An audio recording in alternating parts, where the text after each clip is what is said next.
Hi everyone, my name is Angela from Angela Stitches and welcome back to my channel.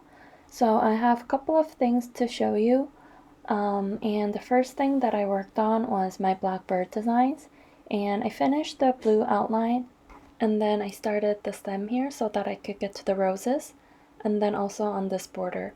And the borders on this is really fun. It reminds me of the house charts, the pink house and the blue manor that I started last year.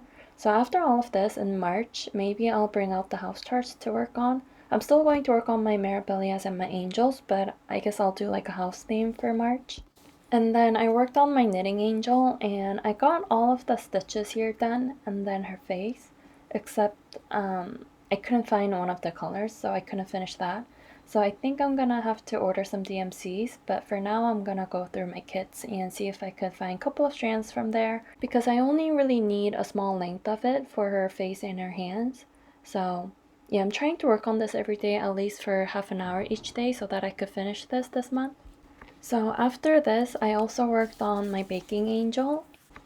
So with this one, I'm just working on the smaller items, not the angel.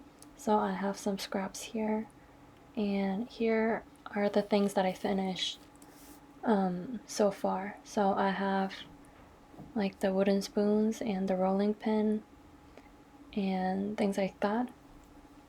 And I was working on the house and I finished it last night, and it's really pretty and really cute. I love all the colors in it and the beads, and this is actually a lot bigger than I thought it was going to be, but yeah, I think it's still really cute. So this is gonna go here, or actually here on the bottom, like this. So yeah, now I have this guy left to do and also the oven mitten. And I thought this guy, this little gingerbread cookie, was separate from the angel, and it is charted separately from the angel, but it is also charted with the angel too. And in the picture it looks like it's stitched separately and attached on top of the angel. So I'm not sure if I want to do it with the angel or have it separate like everything else. So I'm still thinking about it, but if I do it separately, there aren't going to be any stitches behind it. It'll just be blank. So when I put this together, I need that to be in the exact spot so that the plain perforated paper wouldn't show. But I do like the three-dimensional aspect of this, so I think I'm going to do them separate and then just make sure to attach the gingerbread man cookie to be in that exact spot. But yeah, I don't know why this angel was charted this way, because usually you have the whole angel even if you cover the angel with the items. But anyways, so in my last video I said that this reminded me of an old project. So it is this gingerbread house design, and it's really pretty. So this is a book called Sugar Street Christmas, and this is book 14. And this is from like the 90s, so the design looks kind of old, but let's see if I could find a bigger picture. So this is the only page with all the projects in it. But yeah, so I started this when I was in middle school, and this is a really big piece. And I started it on a 14 count Ada, and I had all the DMCs, and I remember starting it from the middle. And then a couple days later, I had a dream, and I was walking back to my room, and then I saw where my room door should be, there was a wall instead, and this project was finished and hung on the wall framed. So I walked to the wall and I was looking at it, and in my dream I was thinking, well, at first I thought it was really pretty, and then the second thought was I couldn't remember finishing it. And that's when I realized that my door and my room was gone and it was just a wall. And I can't remember the details now because it's been, I don't know, almost 20 years. But something told me that my parents made a wall and had my room bricked because I died or something, and they hung this because this was the last thing that I did before I died, or something freaky like that. So I was only 13 or 14 at that time when I had that dream, and that was really scary to me because I thought it meant something was going to happen if I finished this project. It's really silly, but I took my dreams pretty seriously back then. So I stopped working on this right away, but I kept the chart, and then I had it with me when I moved back to California, and I had it until I was in college, and I started it again, and But you know, being in college, I had better things to do with my free time, like going out with friends and doing other things outside. So I didn't really do much stitching then, so I stopped. And then a couple of years ago, when I started stitching again, I wanted to work on this. So, oh, it got really bright all of a sudden. But yeah, so I wanted to work on this again, but I lost my working copy because I only had that one working copy of it. So I talked about it in one of my early videos on YouTube, saying that I couldn't remember what it's called, but it was a gingerbread house design with a tree, and someone commented that it might be this, and I looked it up and it was. So I found the chart on eBay or on Etsy or somewhere like that, and it started it. But I don't remember what happened to that new start. I think I didn't like the fabric that I was using or something. I don't know. So, yeah, this might be my oldest whip, but I'm not sure if I could call it a whip because I don't have anything of this project. But technically, I started a couple of times already and still planning on doing it. So, yeah, I think sometime this year I might. So, yeah, but every time I see a gingerbread house, I think of that chart. So that was all the stitching stuff, but I want to show you my cardigan, so let me just clean this up. So here's my cardigan, and I have this much left of the yarn, and I'm still working on the body, and I think I'm almost done with it. I have a couple of these buttonholes, and I also started the ribbing on the bottom, so after that I just need to cast off. And since my mom finished her sweater, she wanted to knit, but she wasn't sure what to do with her next project. So while she was planning on her next project, she knitted my pockets for me. So she made two of these. So this is made with Judy's Magic cast on technique. So this is going to be the pocket like this. So I'm going to attach these, but I'm going to finish the sleeves first before doing this. So yeah, this is going really well, and it's a bit oversized, but I think it looks okay still. So I'm gonna work on the ribbing and cast off and then start working on the sleeves here.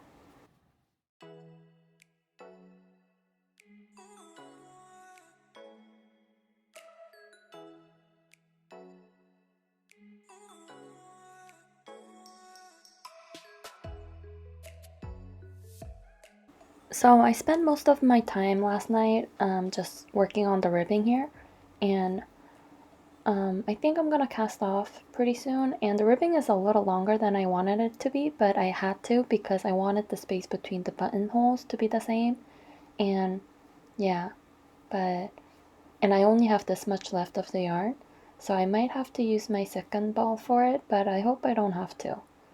So yeah, everything looks really good, so I'm hoping to finish the body and cast off today and start my sleeves tonight.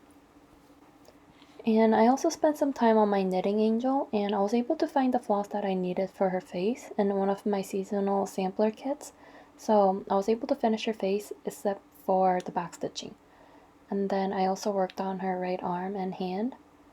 But today I think I want to start a new project because when I was going through my stash the other day, I found this. And I didn't talk about this in my plans video, so I guess this is a surprise new start. And I printed this out from a digital magazine, and I thought this was perfect for February, so this is by the Sweetheart Tree called Opalescent Heart. So I'm going to look for a fabric for this and kit this up tonight. And because I'm going to go through my fabric stash anyways, I'm going to find a fabric for my monthly cake project by Brookes Books. I'll have a link to this freebie in the description box, but I'm planning on starting this month's cake, which is this one. And I didn't know this until I saw this one, this month's cake, but there are letters on the cakes for each month. So F for February, M for March, and I started the October and there's an O, and I don't really like that, especially the F's here. It looks like it's whispering the F word repeatedly. But yeah, so I'm going to skip those. I don't think it's necessary to have those. So I'm going to kit these up, or just the fabric for it, and start this one tonight.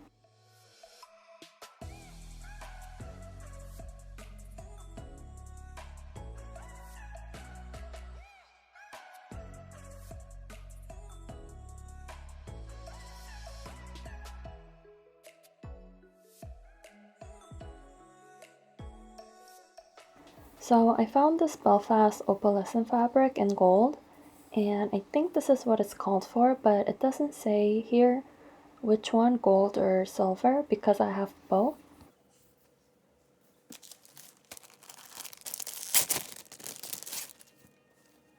But I guess it doesn't really matter which one because it's a very subtle difference.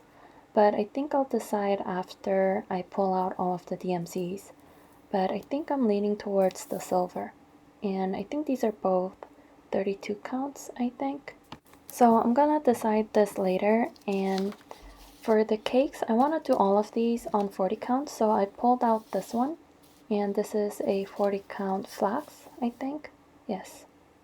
And I think I used this for my one of my fall charts, so that's why it's cut off like this. But yeah, I still have this much left, and I think this will be enough for this cake design. So I think I'm gonna use this for this month's cake. And I also found a couple of white fabrics in my stash. Well, this one, this is the leftover from Rose of Sharon. I coffee tea dyed it, and this is the other half. And I'm actually saving this for my next Mirabilia to hand dye. So I'm gonna save this, but I also found this piece, and this already has some stains on it. I think I dropped some coffee on it. And then also this one. And I think this is Belfast because it's much more springier than this piece. So I have these, and I also have this Ada, and this is 18 count Ada, and I don't stitch on Ada anymore, so I thought I would experiment fabric dyeing with this, and if I like it I'll do a giveaway, well, when international shipping is back open. But yeah, so I'm going to pull out some of the DMCs for my new start and decide on which opalescent fabric to stitch on. So these are the colors, and I think I'm going to do it on this silver opalescent fabric. And this also calls for 5 different colors of beads, and 2 of them are crystal ABs in different sizes. And I have some Swarovski crystal beads in AB, which are these tiny beads with a special coating on them, so it's extra sparklier.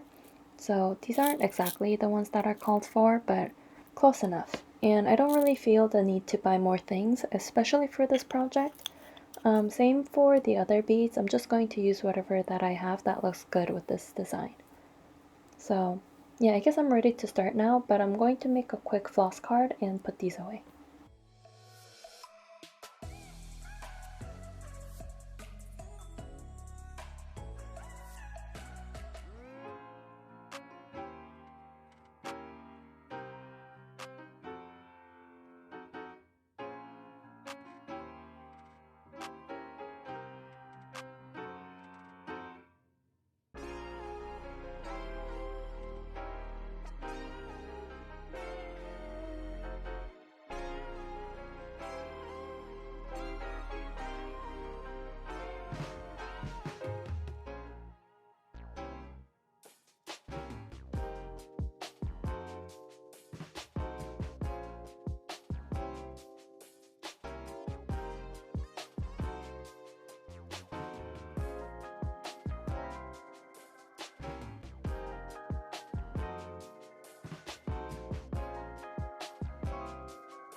So I started the Sweetheart Tree project, and there's not a lot of actual cross stitches on this except for the border and the heart in the middle, and usually I hate to count, but to make this project easier to work on I had to do the border first. So I did the outer border, and this is the floss card that I made, and I only have a little bit here because I don't think I'm going to need a whole lot, but if I run out I can just refill it. So yeah, this is really small, so I think I'm going to work on this until I finish this project and maybe even FFO this into a small ornament this month. And I also worked on the knitting angel. So I worked on her dress a little bit, and I'm actually almost running out one of the major colors in this.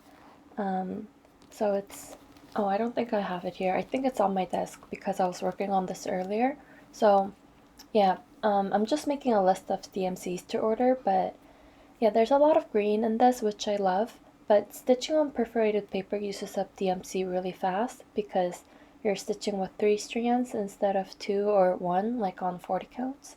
So I'm just going to work on this until I run out, and if I run out I can just work on the other colors and like the other items like the socks and the glove. So yeah, that's the knitting angel. And I worked on my cardigan, and I'm finally using my new ball of yarn for the sleeves. And I didn't have to use it for the body because I had just enough to finish and cast off, so I was really happy about that. So here is the ribbing, or the body, and the ribbing at the end, and I think it turned out really pretty.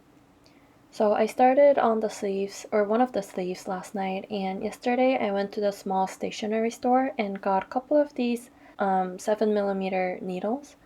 And I got a couple of these to make short needles to do the sleeves. So I cut off this plastic part. So this is the other one that I got, and it's the same type, and it says 7mm here. So I cut off this plastic part a little shorter, or as long as I needed it to be, and then stuck it back in. And then I cut off the wood part about half the length, and then used my pencil sharpener to taper the end, and used my nail file to smooth it out so it looks like this. And it's really similar to the original needle. And making these to the right size for your project really helps. It's much more easier to knit, and I don't have to move my needles around to do this. So I might make one every time I work on a new project because it'll need a different size every time. And this needle only cost about 50 cents. So I think it's much more affordable compared to getting a short tip needle. And it's super easy to make too. And I actually made one for my mom a couple of weeks ago for her sweater. And I'll link the original video where I saw the tutorial to do this because I learned to do this in that video. So yeah, I'm just going to work on the sleeves today and get a lot done on it. And maybe a little bit on the opalescent heart project.